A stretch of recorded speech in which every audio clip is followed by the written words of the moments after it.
We here at Old Guy Productions take pride in delivering the best videos we can to our viewers. However, sometimes circumstances beyond our control prevent us from doing just that. Because of budgetary constraints, I was forced to hire a video editor who was less than optimal. Wonder what this is for. Because of this, the quality of our videos might not be where they should be. However, you have my solemn promise that we will work to correct this as soon as possible. So thank you for tuning in. I hope you enjoy the video. The road to retirement is a long and winding one. It took me to 4 high schools over the course of 33 years. Unlike a lot of teachers, I didn't grow up wanting to be a teacher, especially an English teacher. In fact, I wanted to be a pro football player. My dad took me to meet 2 Green Bay Packer running backs by the name of MacArthur Lane and John Brockington when I was about 10 years old.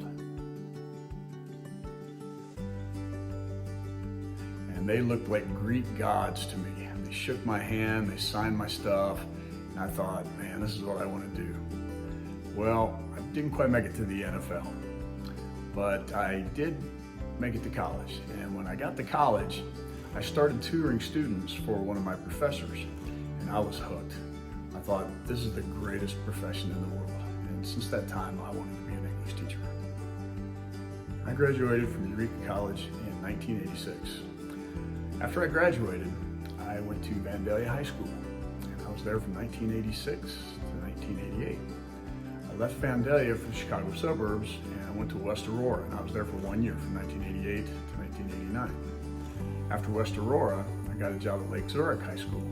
And I was at Lake Zurich from 1989 to 1994. I was a teacher and a coach at all of those schools.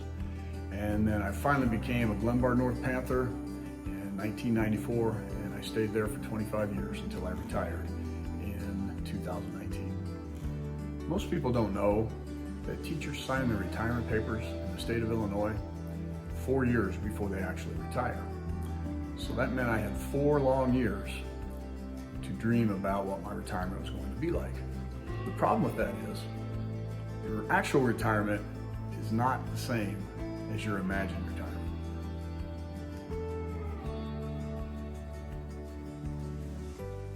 Man, when I retire, I'm having steak and lobster every day.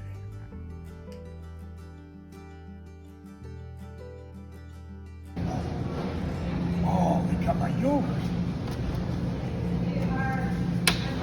Beautiful.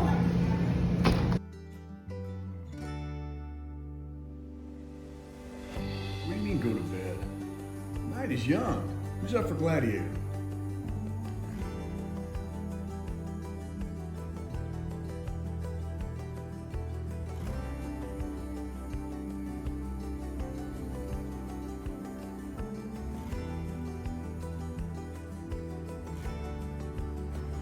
I'll spend the next 30 years sitting out here on the patio watching the ducks.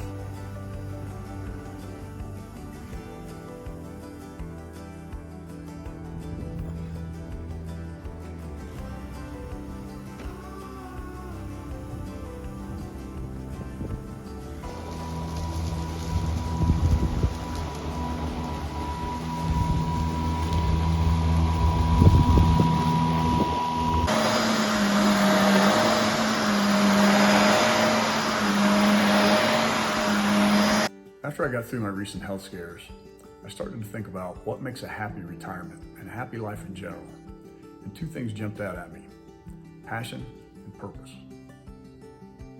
Passion is anything that you can get excited about in life. And let's face it, there just aren't enough things in life that we really get excited about. So sometimes we have to examine our lives and think about what we really, really love. For me, obviously, it's my family. But after that, I have some other passions.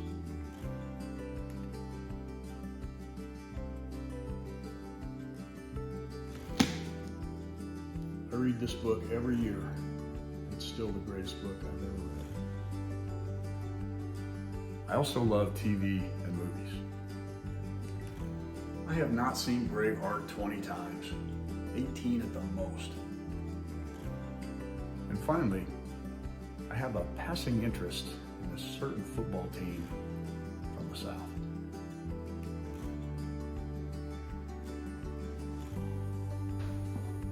Roll Tide.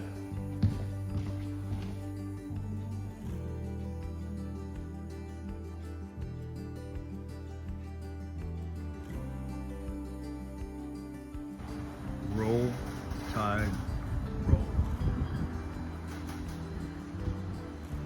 We all have our special talents.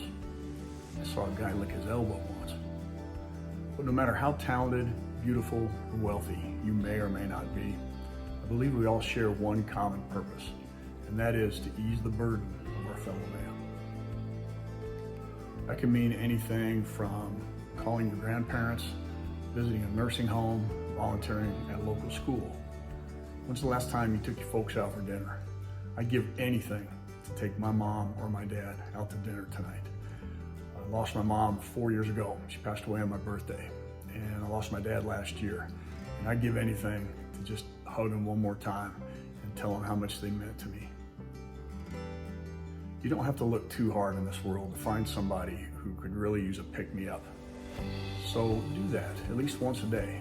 I promise you, it'll not only make that person happy, but it'll make you happy as well. I'm afraid that next week's video is going to be a little sad. This week, I lost my big screen TV down in the man cave. That's my go-to for football, especially for Alabama football. I'll show you how I dealt with it and how I'm going to move forward right in the middle of football season. Thank you again for watching. Take care. Have a great week. Love you guys. Bye-bye.